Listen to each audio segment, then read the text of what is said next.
Okay, I'm doing yet another wall painting, this time based off of another book from my childhood that I remember being particularly fond of. It's this book called The Pigeon Finds a Hot Dog, and the title and premise is pretty self-explanatory, but I remember really liking the pigeon's design, and the most vivid memory I have associated with the book isn't the story itself, but rather of a classmate I had growing up who was obsessed with drawing the pigeon. He had figured out how to redraw its style perfectly, and if given the chance to draw on a chalk or whiteboard, I would always go up and draw some kind of animal, usually a dragon, and he would draw the pigeon.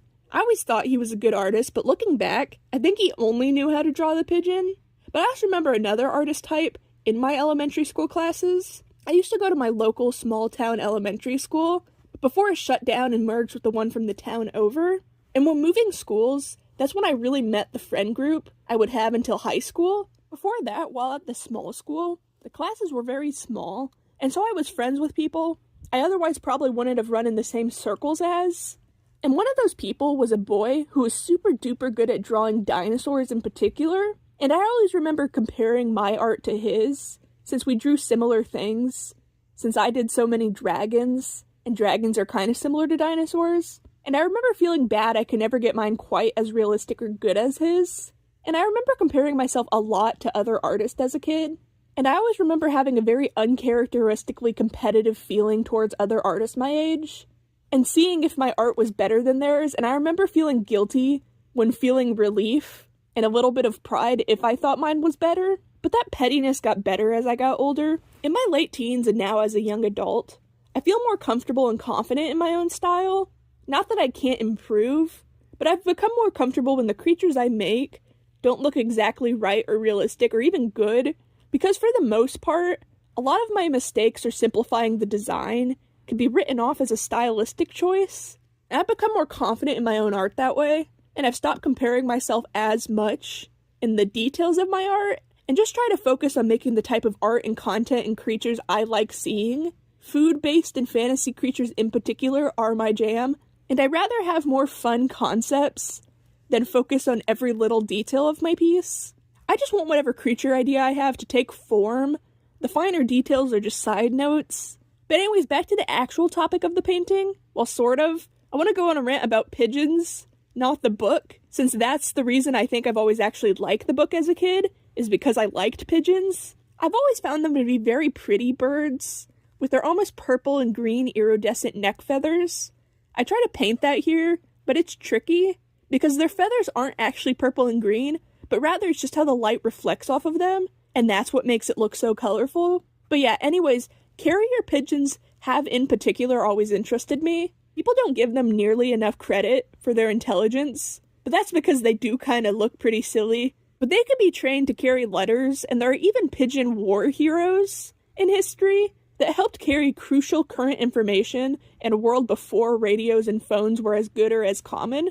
And they were very good and loyal companions, which is ironic given how many people who live in the cities hate pigeons. But we are the ones who put them there. Since they're domesticated, they need humans to survive, and so of course they congregate around people.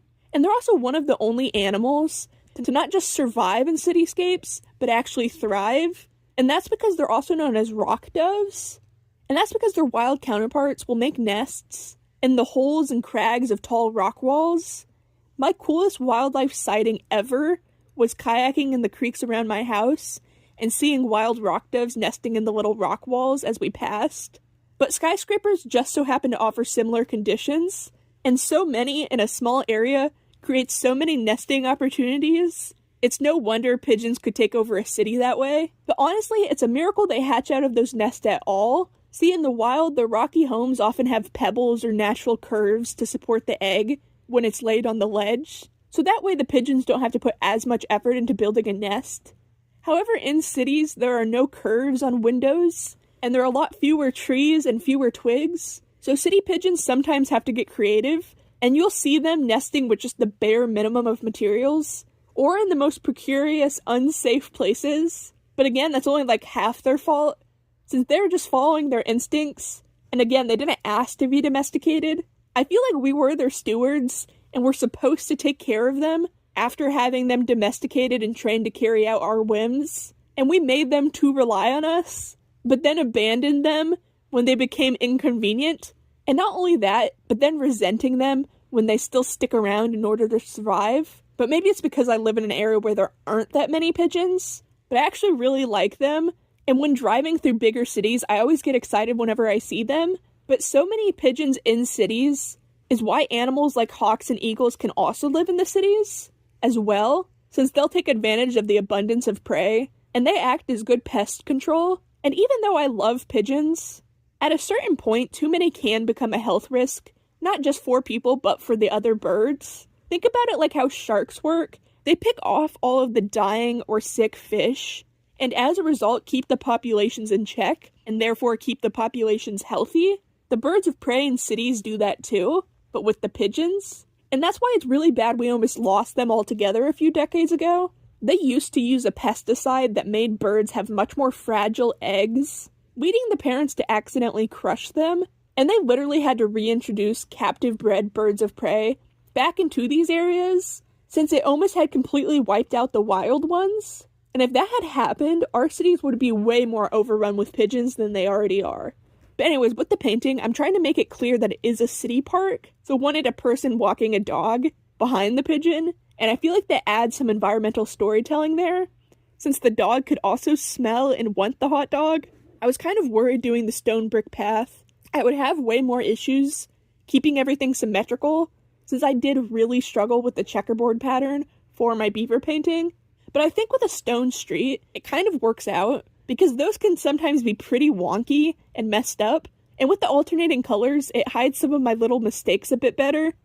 But anyways, I'm almost done, and in the last video, I mentioned thinking I could add more paintings than I originally thought. Well, I think I can actually cram even more onto these walls.